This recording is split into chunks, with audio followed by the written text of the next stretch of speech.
বাইরের শক্তি নয়, সামনের পথ নিজেদেরই নির্ধারণ করতে হবে বলে মন্তব্য করেছেন বিএনপির স্থায়ী কমিটির সদস্য সালাউদ্দিন আহমেদ। বুধবার জাতীয় প্রেস ক্লাবের জুলাই অভ্যুত্থান, গণমাধ্যম ও সাংবাদিকতা শীর্ষক আলোচনা সভায় একথা বলেন তিনি। জুলাই গণঅভ্যুত্থানের স্বীকৃতি দেশের মানুষ দিয়েছে উল্লেখ করে সালাউদ্দিন আহমেদ বলেন, দেশের জনগণই নির্ধারণ করবে মানবতা বিরোধী হত্যার জন্য দায়ী ব্যক্তির সঙ্গে দলেরও বিচার করতে হবে, কিন্তু এখনো এ বিচার নেই নিয়ে কেউ সোচ্চার নয়। এ সময় দ্রুত সংস্কার শেষে নির্বাচনের দাবিও জানান তিনি।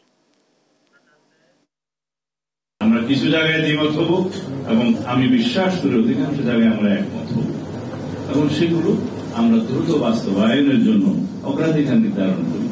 কিছু সংস্কার আমাদেরকে বাস্তবায়নের জন্য দীর্ঘমেয়াদে পরিকল্পনা করতে হবে, কিছু মধ্যমেয়াদে পরিকল্পনা করতে হবে, কিন্তু জাতীয় সংসদ নির্বাচনের জন্য স্বল্প মেয়াদী জরুরি অগ্রাধিকার ভিত্তিক সংস্কারগুলো আমরা নির্ধারণ করে তারপরে আমরা একটা সঠিক সময়ে নির্বাচনে যাই। যে নির্বাচনের সময়টা আমরা আমাদের দলের পক্ষ থেকে বলেছি জুলাই আগস্ট হচ্ছে একটি যৌক্তিক সময়।